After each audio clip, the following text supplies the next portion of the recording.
പുതിയ അംഗങ്ങൾക്ക് മാത്രമല്ല മുഴുവൻ അംഗങ്ങൾക്കും ഏറ്റവും പ്രയോജനപ്രദമായിട്ടുള്ള തരത്തിലാണ് ഈ ഓറിയൻറ്റേഷൻ പ്രോഗ്രാം സംഘടിപ്പിച്ചിരിക്കുന്നത്. നമ്മളെല്ലാവരും പൊതുപ്രവർത്തകരാണ്. പൊതുപ്രവർത്തകരെന്നുള്ള നിലയിൽ സ്വാഭാവികമായും ജനങ്ങളുടെ വിഷയങ്ങളിൽ നേരിട്ട് ഇടപെടാനും അവരുടെ ആവശ്യങ്ങൾ അധികാര കേന്ദ്രങ്ങളിൽ എത്തിക്കുവാനും ഒക്കെയുള്ള കഴിവും പ്രാപ്തിയുമുള്ളവരാണ് ഇവിടെ ഉള്ള 140 നിയമസഭാ അംഗങ്ങളും. നിയമസഭാ നടപടികളെ സംബന്ധിച്ച് പഠിക്കുക എന്നുള്ളത്, ഏത് രീതിയിലാണ് കീഴ്വഴക്കങ്ങളും ചട്ടങ്ങളും നിയമങ്ങളും നമ്മൾ പാലിച്ച് മുന്നോട്ട് പോകേണ്ടത് എന്നുള്ളതിനെ സംബന്ധിച്ചടക്കം പഠിക്കേണ്ടതായിട്ടുണ്ട്. അത്തരം കാര്യങ്ങളൊക്കെ ഉദ്ദേശിച്ചുകൊണ്ട് കാലാകാലങ്ങളായിട്ട് നിയമസഭയുടെ സെക്രട്ടേറിയറ്റ് നടത്തി വരുന്ന ഈ ഓറിയൻറ്റേഷൻ പ്രോഗ്രാമിൽ എല്ലാ അംഗങ്ങളും ശ്രദ്ധയോടുകൂടി പങ്കെടുക്കണമെന്ന് വിനയപൂർവ്വം അഭ്യർത്ഥിക്കുകയാണ്.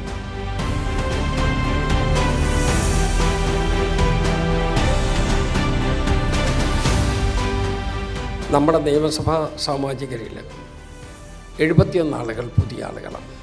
ബാക്കിയുള്ള അവരുടെ ചേട്ടന്മാർ നിരവധി വർഷത്തെ സർവീസുള്ള ആളുകളുമാണ്. അപ്പോൾ ഇതിൻ്റെ ഒരു ഏകോപനം നമുക്കുണ്ടാവണം. ഒരു മികച്ച പാർലമെൻറ്റേറിയൻ ആകണം എന്ന് നിങ്ങളുടെ എല്ലാവർക്കും ആഗ്രഹമുണ്ട് എന്നെനിക്കറിയാം.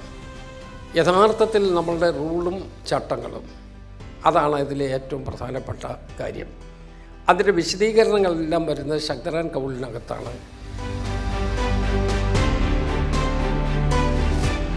നമ്മുടെ നിയമസഭയ്ക്ക് 138 വർഷത്തെ പാരമ്പര്യമുള്ളതാണ്. നമുക്കുള്ള പ്രശ്നം ജനങ്ങളുടെ മധ്യത്തിൽ നിൽക്കുന്ന നിങ്ങൾ പാർലമെൻ്ററി കാര്യങ്ങളിലേക്ക് ഇടപെടുമ്പോൾ അതിനെ നമുക്കെങ്ങനെ കൂട്ടിയിണക്കാൻ പറ്റും എന്നുള്ളതാണ്. ജനകീയ പ്രശ്നങ്ങൾ നമുക്ക് ജനപ്രതിനിധി സഭയിലേ പറയാൻ പറ്റും. അത് ശക്തമായും വ്യക്തമായും ക്ലാരിറ്റിയോടുകൂടി നമുക്ക് ഇതിൻ്റെ മുമ്പിൽ എത്തിച്ചാലുള്ള ഗുണം സ്വാഭാവികമായും നമ്മൾക്കും സ്വയം ശക്തി പ്രാപിക്കാൻ കഴിയും. നമ്മളെ വിശ്വസിക്കുന്ന ജനവിഭാഗങ്ങൾക്കൊരു വിശ്വാസ്യത വളർത്തിയെടുത്തുകൊണ്ട് വരാനും കഴിയും.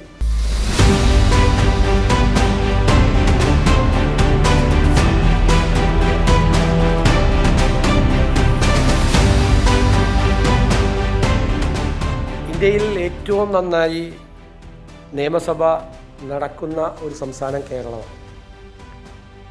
ഞാൻ പുതിയതായി വന്ന അംഗങ്ങളോടാണ് എനിക്ക് കൂടുതൽ പറയാനുള്ളത്. നിങ്ങളുടെ പൊതുജീവിതത്തിൽ കിട്ടിയ ഏറ്റവും വലിയൊരു നിയോഗമായി, ഒരു അസൈൻമെൻറ്റായി നിങ്ങളിതിനെ കാണണം എന്നാണ് എൻ്റെ വിനയപൂർവമായ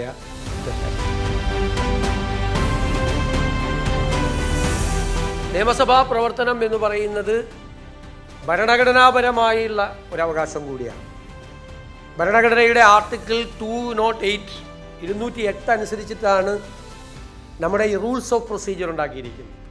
അപ്പോൾ യഥാർത്ഥത്തിൽ നിയമസഭാ നടപടിക്രമങ്ങളുടെ ഏറ്റവും മുകളിൽ നിൽക്കുന്നത് ഭരണഘടന തന്നെയാണ്. ഏറ്റവും പ്രധാനം എപ്പോഴും സഭയിലെ ചർച്ച വിഷയാധിഷ്ഠിതമാണ്. അതുമായി ബന്ധപ്പെട്ട് വിശദമായി കാര്യങ്ങൾ പഠിച്ച് അവതരിപ്പിക്കുക എന്നുള്ളത് തന്നെയാണ് പ്രധാനം.